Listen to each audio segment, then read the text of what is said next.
네, 성경 말씀 고린도전서 13장 함께 읽고 기도하고 시작하겠습니다. 원래 오늘 제가 전하려는 말씀은 이 말씀인데 한국 코로나 바이러스 얘기 잠깐만 드리고 가는 것이 맞는 것 같습니다. 한국의 코로나 바이러스 확진자 3,700명을 넘었습니다. 유증상자까지 하면은 곧 10,000명이 넘는다 뭐 이런 보도도 나오던데요. 이것뿐 아니라 코로나19 중앙임상위원장 서울대 교수인 오명돈 씨가 2월 20일 날 발표한 자료를 보면 전 국민의 40%가 한국 사람의 40%가 감염 가능성이 있다. 그리고 2만 명이 사망할 수 있다 이렇게 나왔습니다. 이건 이런 적이 있었나 싶은데요. 그야말로 국가적 재난, 국가적 재앙 수준이 됐다는 얘기죠. 근데 대통령이 아주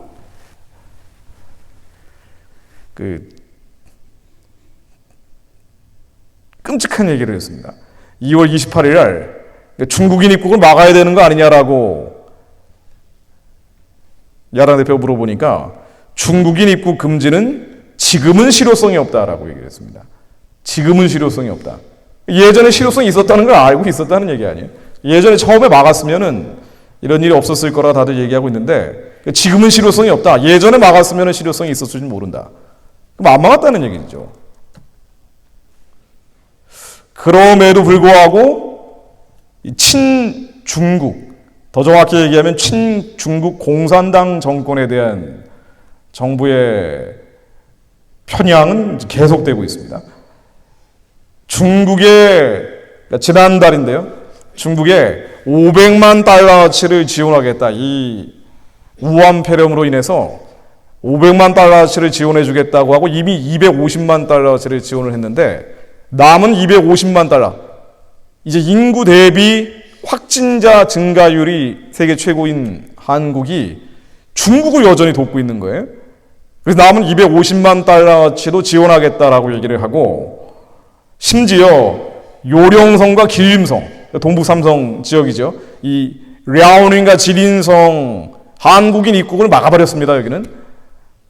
근데 이 랴오닝과 지린성에도 역시 라텍스 장갑 28,000켤레를 포함한 한국인 입국자 전원을 격리한 곳인데도 불구하고 이제 여기에 대해서는 지원하겠다라고 방역 용품을 계속 주고 있습니다. 그러니까 한국에서 마스크를 사려면은 새벽에 비 오는데 5시간씩 줄 서가지고 사고 있다는 거예요.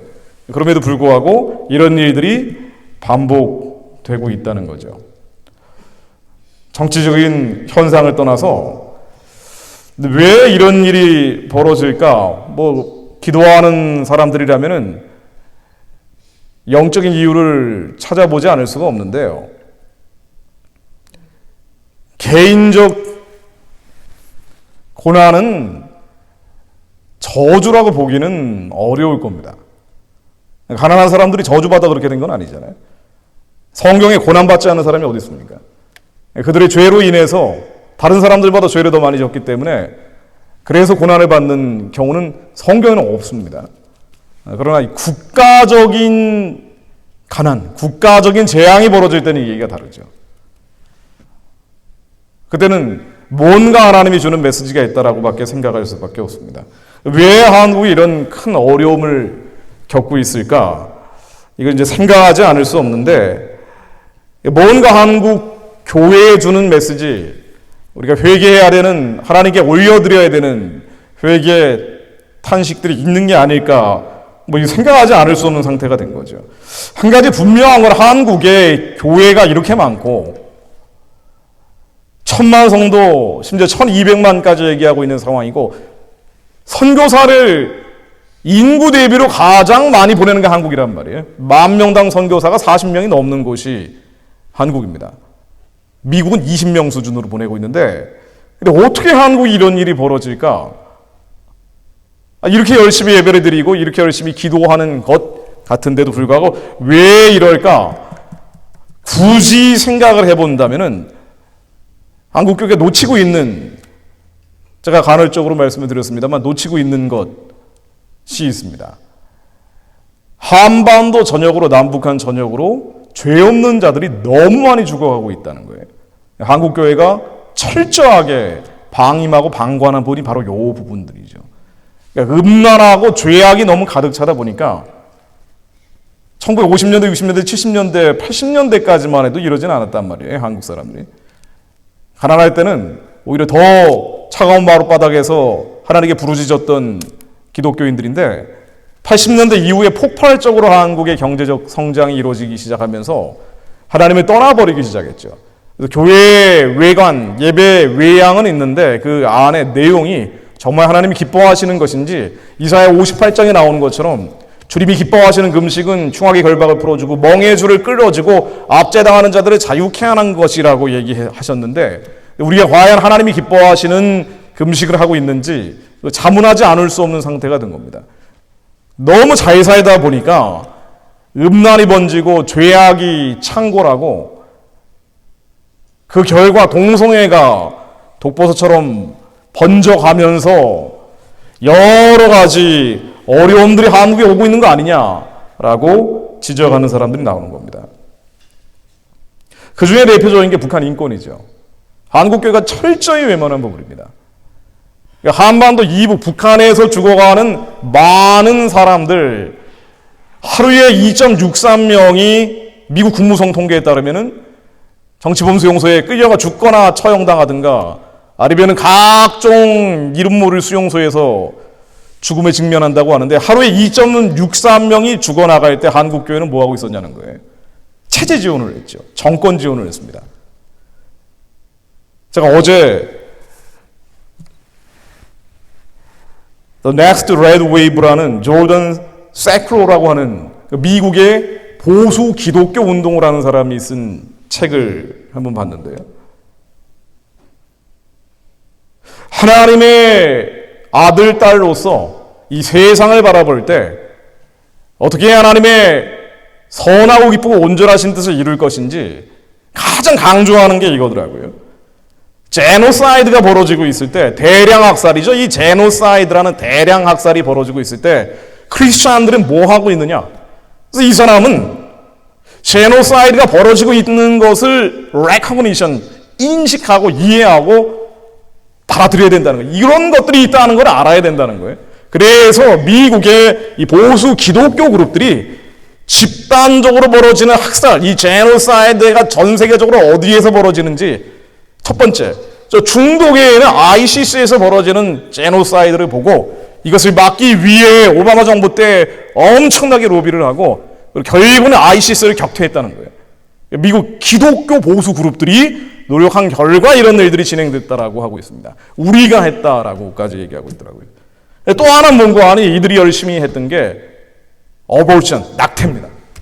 미국에서도 많은 낙태가 이루어지고 있기 때문에 이러한 죄 없는 자들의 피가 땅에 쏟아지는 또 하나의 제노사이드, 이 두 가지를 막기 위해 우리는 노력했고 트럼프 정부 들어서 낙태를 막기 위한 여러 가지 입법 조치들을 추진 중이다라고 적고 있습니다.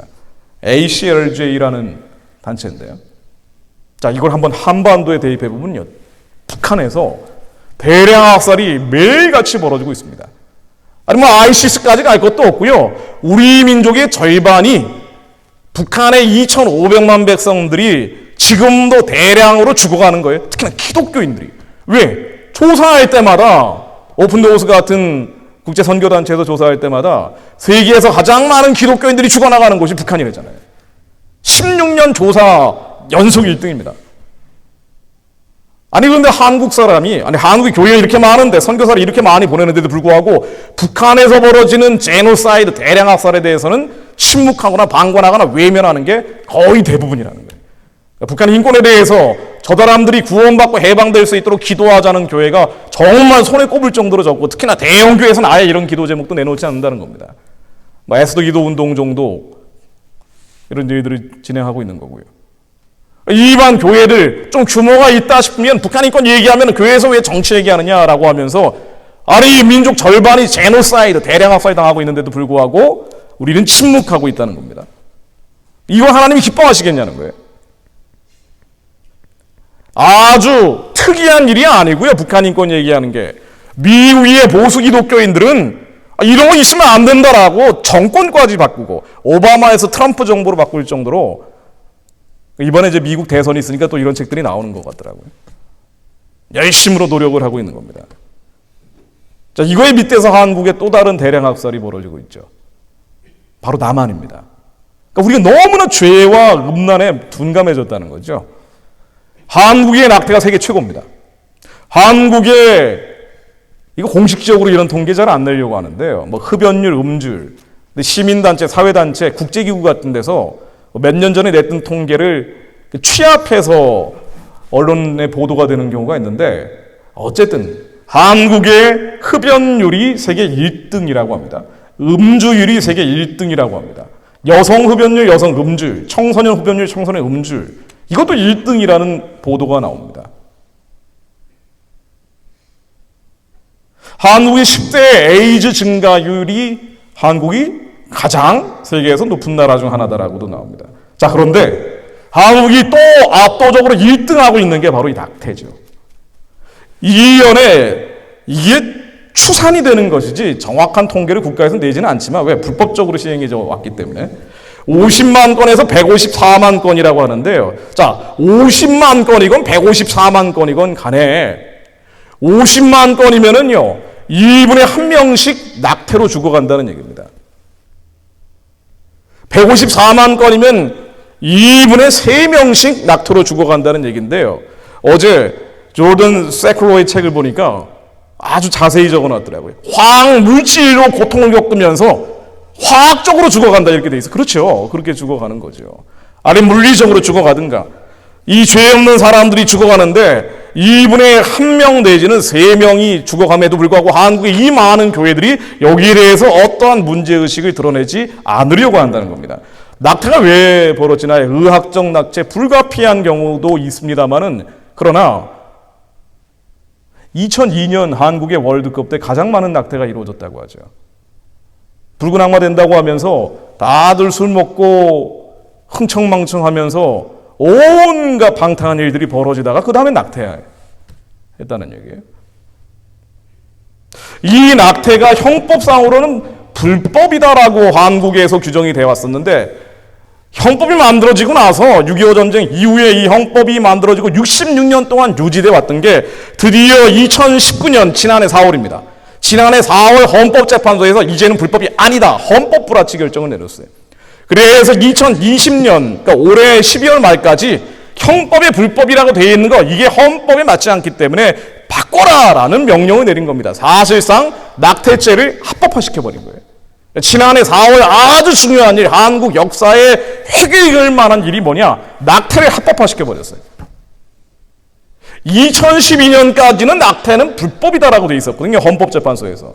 근데 탄핵 이후에 문재인 정권이 들어서고 헌법재판소의 구성을 바꾸고 대법원의 구성을 바꾸고 사법부 전체가 그야말로 레디컬 레프티스트들이 장악을 하기 시작하면서 완전히 구성이 바뀌어버리고 그리고 지난해 4월 드디어 헌법재판소에서 낙태가 헌법 불합치 불법 아니다라고 얘기해버린 겁니다. 그 다음에 어떤 일이 벌어졌습니까? 간헐적 보도 나오면은 그야말로 그냥 막 더 많은 아이들이 죽어가는 거예요. 이게 여성들의 자기결정권이라고 얘기하는데 자기결정권이요. 그 자기결정권은 뭘까요? 아이를 죽일 수 있는 권리죠. 2018년 8월 달에는요. 국무회의, 문재인 정권의 국무회의에서 상당수 교회들이 이거는 반대했어요. 이게 동성애 문제이기 때문에. 국가인권정책 기본계획 NAP라는 것을 국무회의에서 통과를 시켰습니다.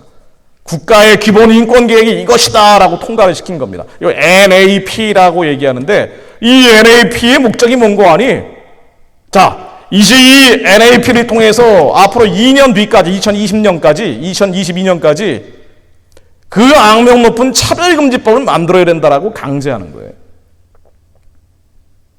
이게 특별한 변화가 없는 한, 특별한 변동이 없는 한 차별금지법이 만들어진다는 겁니다. 야당에서도 여기에 대해서 문제의식 가진 국회의원들이 별로 없기 때문에. 국가인권기본계획 NAP라는 게 통과되면서 차별금지법을 제정한다. 근데 이 한국의 차별금지법은 미국의 차별금지법과 완전히 다릅니다. 미국은 넓은 나라예요. 동성애 할 사람들은 하고 안 할 사람은 안 하고 일반 국민들에게 영향 미치는 게 거의 없다시피 할 정도고 아주 복음적으로 성경적 전통을 지키는 지역도 굉장히 많은데, 그래서 빛과 어둠이 공존을 하고 있지만 한국처럼 좁은 나라, 이번에 코로나 바이러스 번지는 거 보십시오. 이 쓰나미처럼 불어버리면 그 다음에는 손 쓸 수가 없단 말이죠. 그래서 이 차별금지법을 흔히 동성애 독재법이라고 기독교 일부는 부르고 있습니다. 만일 차별금지법이 통과되면은 더 이상 동성애가 성경적 죄다, 남자가 남자끼리 학문으로 성행해야 하는 것이 이건 의학적으로 성경적으로 잘못됐다는 얘기하면 그냥 감옥 가는 거예요. 이미 지금도 민사소송에 의해서 고소고발은 들어온단 말이에요. 어마어마하게 들어옵니다. 저도 여러 번 당해봤고. 이게 이제 더 이상 이런 얘기했다가는 감옥 가는 게 이게 차별금지법인데 이거를 만들겠다는 거예요. 그래서 국가의 기본 계획으로 젠더라는 개념, 이 성 개념이요, 섹스라는 게 있고 젠더가 있죠. 섹스는 타고난 남자 여자고 젠더는 사회학적 내가 성을 결정하는 거 아니에요. 이게 50여 가지가 있다는 거 아닙니까? 아침에는 남자, 저녁에는 여자 되는 사람, 남자 아이들만 보면 여자, 여자 아이들만 보면 남자가 되는 사람, 별의별 성이 있다고 자기가 스스로 결정하는 거죠. 이게 창조 질서를 전면적으로 부정하는 거예요. 이게 바로 젠더 개념인데, 이 젠더 개념을 국가가 기본 정책으로 밀어붙이겠다고 2018년 8월 달에 결정을 했어요. 아니 그럼 이 교회는 어디 있는 겁니까? 한도 이 많은 교회들 뭐 하고 있는 거예요? 북한에 벌어지는 이 대량 학살, 제노사이드에 침묵하고, 남한에서 벌어지는 이 대량 학살, 제노사이드에 침묵하고, 여러 번 사인들이 온 거예요. 여러 번 사인들이 온 겁니다. 이제는 당신들의 아이들까지 동성애로부터 자유롭지 못하다. 한 번 한국의 동성애 바람이 불어버리면 그때는 당신들의 아이들도 자유롭지 못하다. 미국에서야 넓으니까 홈스쿨을 하든가 아니면 기독교 학교에 보내든가 다양한 교육 선택권이 있단 말이에요. 그러니까 한국에서는 너무 제한적이에요. 이러한 경우들이 계속 오는데도 교회들은 뭐하고, 이 많은 교회들, 세계에서 선교사를 제일 인구 대비 많이 보낸다는 한국 교회들은 뭐하고 있었느냐? 큰 교회일수록 잠들어 있었습니다. 나하고는 상관없다는 거예요. 내가 예배 오는 것은 죽은 다음에 천국 가는 것과 이 땅에서 천국처럼 사는 것, 그러나 그 마음의 평안이 아니고 물질적 풍요를 얘기하는 겁니다. 새벽 예배하고 철야 예배하고 금식 기도를 해도 나의 문제를 해결하고 돈 좀 달라는 기도였죠. 병 좀 고쳐달라는 기도였죠. 정말 하나님이 원하시는 기도, 이 가증한 일들이 중단되길 바라는 기도. 미국의 보수 기독교인들도 열심으로 하는 건데 한국은 안 한 겁니다. 이것 때문이지 정말. 코로나 바이러스가요. 그건 정말 하나님만 아시겠죠. 그러나 적어도 이런 상황이 왔다면 우리의 죄악과 음란과 한반도 전역에서 벌어지는 제노사이드, 대량 학살에 대해서 하나님 잘못했습니다라고 회개를 하고 통회를 해야 되는데 안 하죠. 안 합니다. 아마 끝까지 안 할 것 같습니다. 성경에도 그렇게 나오죠. 제가 지난번에 인용했던 요한계시록 9장 20절 말씀처럼요. 이 재앙에 죽지 않고 남은 사람들은 손으로 행한 일을 회개하지 아니하고, 요한계시록 22장 11절을 보면요, 불의를 행하는 자는 그대로 불의를 행하고 더러운 자는 그대로 더럽고, 웬만하면 회개 안 합니다. 돌이키지 않습니다. 자, 그러니까 이제 어떻게 되는 거 아니에요? 이제 직접적으로 교회에 압박이 들어오기 시작하는 거예요. 바로 이 시기에 제가 어제 본 뉴스를 보니까 지역은 얘기할 필요 없을 것 같습니다만은 어떤 시에 300여 개의 교회 첨탑이 5개의 광고물이라고 그 시 구당국에서 교회 첨탑 철거를 하고 철거 명령이 떨어졌다는 거예요. 뭐냐면은요, 마침 잘 된 거예요. 기독교를 싫어하는 사람들이 너무 많단 말이에요. 왜 예수만이 그리스도라고 얘기해? 다 종교가 각자 선택할 수 있는 것이고 다 지향해서 가는 건데 왜 예수만이 그리스도라는 유일성을 얘기하느냐? 이거를 다른 종교들이 싫어하잖아요. 그러니까 종교 통합으로 전 세계가 가고 있는 거 아닙니까? 인본주의자들, 세속주의자들은 어떻게든 기독교인들을 잡아 죽이려고 그 안에서 복심이 있단 말이에요. 그러니 마지막으로 가면 갈수록 오직 기독교만 탄압을 받아요. 다른 종교보다. 전 세계적으로 순교자들이 나오는 게 기독교에서만 나옵니다. 힌두교도가 나오나요? 이슬람교도가 나오나요? 보리인들이 치하드 성전을 하지 않는 한 다른 종교인에서 죽임당하는 건 기독교인이란 말이에요. 성경에 나온 그대로란 말입니다. 그래서 인본주의자들, 세속주의자들은 어떻게든 기독교가 싫은 거예요.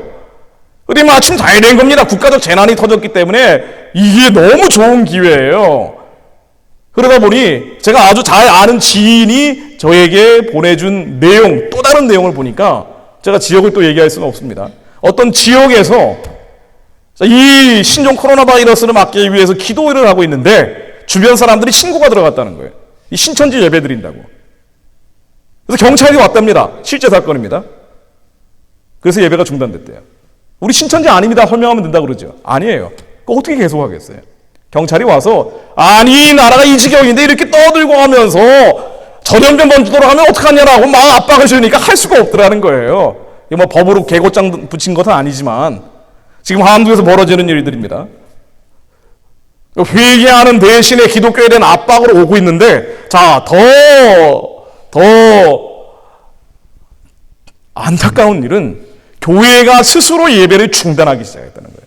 일제시대도 중단 안 하고 6.25 사변 중에도 기도하고 부산 초량교회에서 철야 기도를 하고 부위를 며칠씩 한 뒤에 바로 그 다음날 인천 상륙작전이 5,000분의 1의 확률, 성공 확률로 성공을 한 이런 기적의 역사를 한국이 만들어 왔는데 전쟁 중에도 일제 강점기에도 중단되지 않았던 예배를 이제는 스스로 중단하기 시작한 겁니다. 바이러스 번질 수 있다고. 아니 뭐 교회에서 확진자가 나왔다든가 그러면 불가피한 면이 있을 거예요. 뭐 인터넷으로 대체한다든가. 저 같으면 그래도 안 할 것 같습니다만 중단은. 그런데 어쨌든 근데 확진자도 나오지 않았는데 전염병이 번지고 있다는 이유로 회개 대신에 죄를 입어쓰고 하나님께 통회하고 자복하는 대신에 예배를 중단시켜버리는 겁니다. 지금 이게 한국에서 벌어지는 일입니다. 그럼 앞으로 어떻게 될까?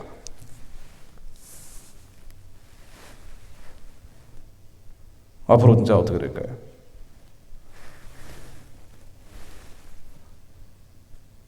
민족 전체가 위기에 처한 겁니다. 이거는 코로나 바이러스로 확진자가 많이 나와서가 아니고요. 교회가 시대를 분별하지 못하고 참회와 통회와 회개하지 않기 때문에 위기로 가는 겁니다. 이걸 알고 있으면 확진자가 3,000명이 아니라 3만 명이 나와도 하나님이 극복하게 하실 거예요. 그런데 대응이 정말 너무 인본주의형, 세속주의형이 많이 들어서 그런지 전혀 엉뚱한 방향으로 진행이 되고 있습니다. 예배를 중단하고 중단하지 않고를 떠나서 우리가 하나님이 주신 과학적 지식을 가지고 최대한 조심을 해야 되겠죠. 그러나 그것과 회개하지 말아야 된다는 것은 전혀 다른 문제란 말이에요. 한반도 전역에서 벌어지는 제노사이드에서 우리가 얼마나 둔감했는지 아마 미국 기독교인이라면 난리 났을 겁니다. 자, 여기에서 해외 디아스포라가 지금으로서는 완전히 하나님이 격리를 해준 기도처 같은 곳입니다. 더 많은 기도의 사명이 부여되겠죠.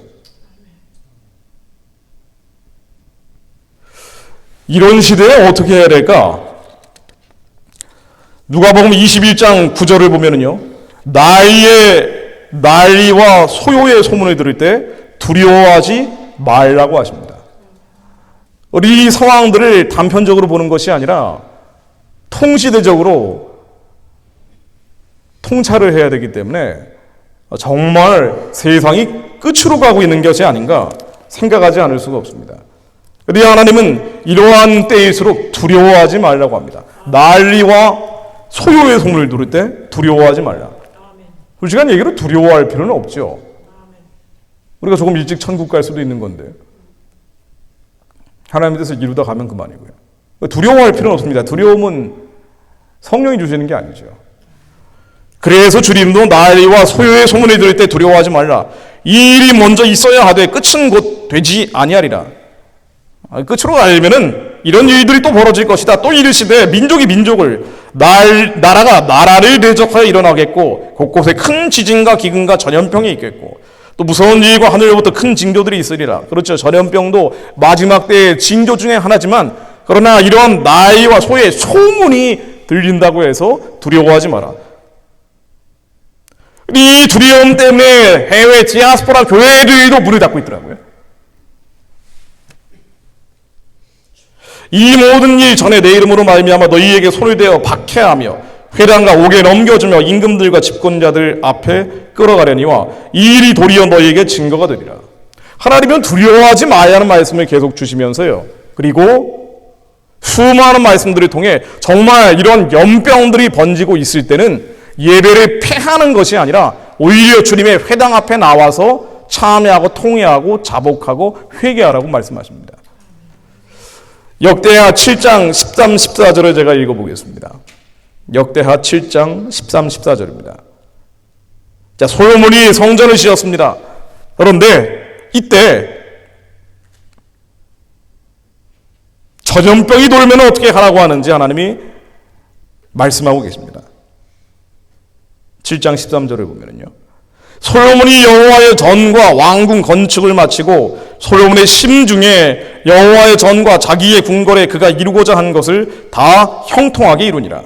밤에 여호와께서 솔로몬에게 나타나사 그에게 이르시되 내가 이미 너의 기도를 듣고 이곳을 택하여 내게 제사하는 성전을 삼았으니. 하나님 말씀하십니다.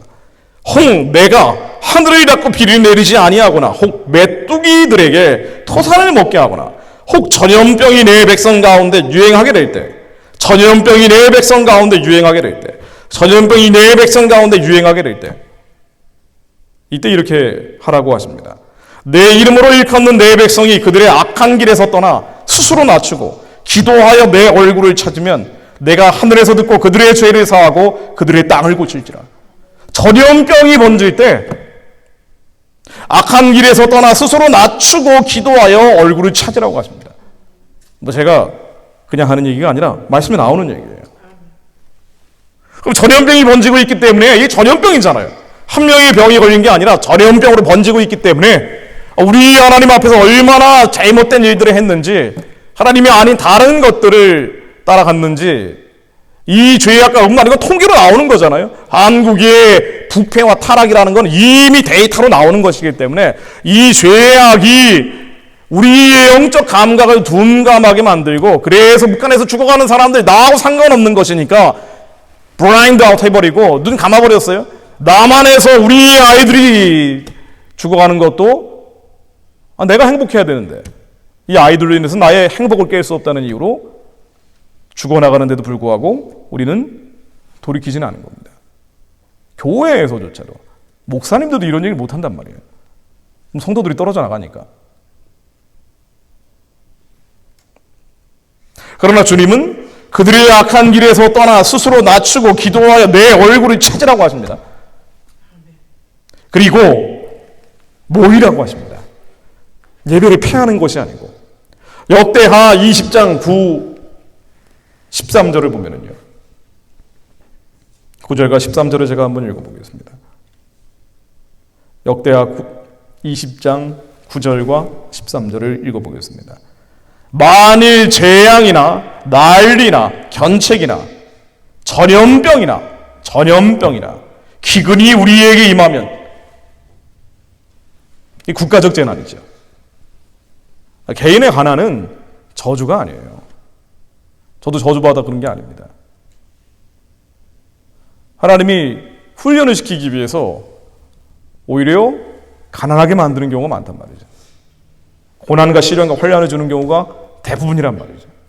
그런데 국가적으로 재앙과 난리와 견책과 전염병이나 기근이 우리에게 임하면 주의 이름이 이 성전에 있으니 우리가 이 성전 앞과 주 앞에 서서 이 환란 가운데서 주께 부르짖은즉 들으시고 구원하시리라 하였나이다.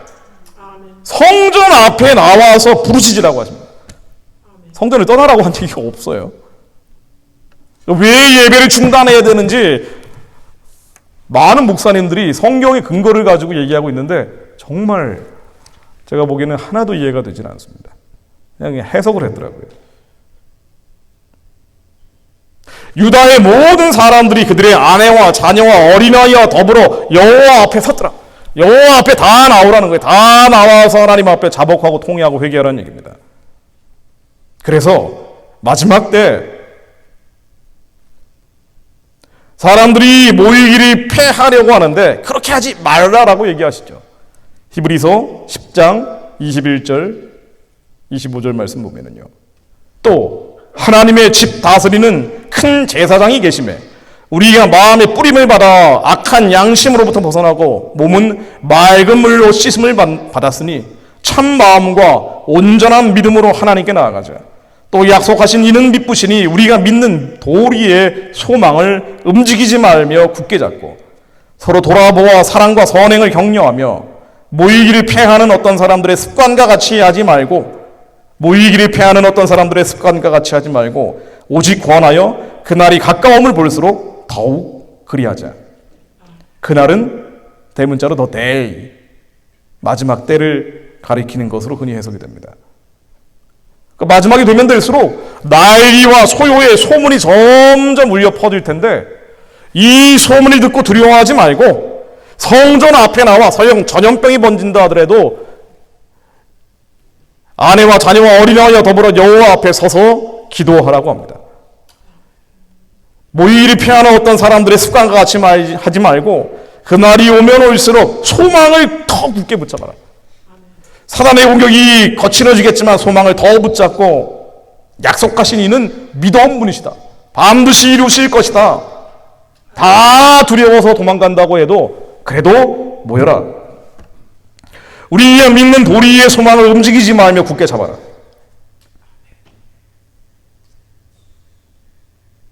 일정 기간 미국에서 예배를 드리고 있는데요. 만일 한국의 교회가 두려움으로 인해서 예배를 패하고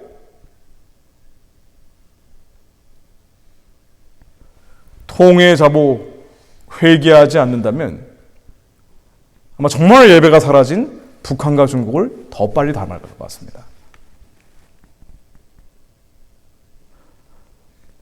에스더가 민족의 멸절의 위기 앞에 수산궁, 가장 안전한 땅으로 보내져서 죽으면 죽으리라 기도했던 것처럼 해외에 있는 디아스포라들은요, 마치 수산궁에 와 있는 에스더처럼 지급이 이때를 위함이라 자복하고 통회하고 대신 이민족을 위해 해결해야 돼요. 그래서 기도하는 것입니다.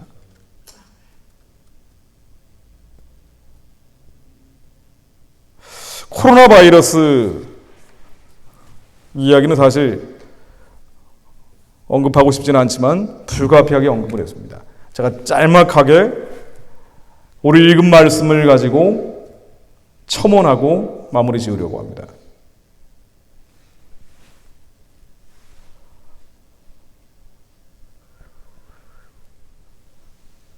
해외에 있기 때문에 한민족 기도할 수 없는, 아니 북한이 기도할 수 없기 때문에 남한교회가 기도했어야 된단 말이에요.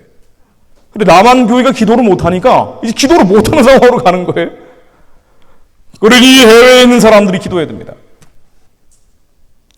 하나님의 어마어마한 책임감을 부여하시는 거죠. 기도한다는 건 하나님의 선하고 기쁘고 온전하신 뜻, 우리에게 주신 이 부르심을 이루어드리는 겁니다. 하나님의 마음을 시원케 해드리는 거죠. 이 마음을 시원케 해드리는 것, 하나님이 예수 그리스도를 통해 내리신 지상명령을 이루는 것인데요. 이 지상명령은 선교하는 거죠. 바로 같은 자들에게 보내진 우리가 바로를 바꾸려고 바둥바둥 하는 거예요. 이게 선교죠. 니느웨에 던져진 요나 같은 우리가 니느웨가 돌이킬 수 있도록 바둥바둥 되는 겁니다. 바로는 돌이키지 않았고 니느웨는 돌이켰습니다. 그 결과는 하나님 아시겠죠. 그러나 이 니느웨의 바로 같은 자들 속에서 하나님의 선하고 기쁘고 온전하신 듯 복음을 전하는 거죠.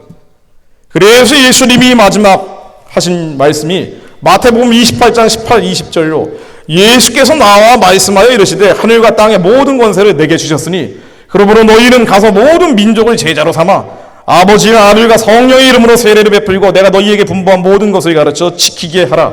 볼지어다 내가 세상 끝날까지 너희와 항상 함께 있으리라 하시니라. 가서 모든 민족을 제자 삼아라. 그러니까 우리가 해야 되는 게 만일 한민족이 선교하는 제사장적 사명을 감당해야 되는데 이거 못하면 한국 교회와 북한을 열기 위해서 감당해야 되는데 이걸 못하면 해외에 있는 디아스포라가 이걸 감당하기 위해서 기도하는 거죠. 모든 민족을 제자로 삼기 위해서. 자, 그런데 이 제자의 특징이 뭘까요? 제자의 특징. 이 제자의 특징.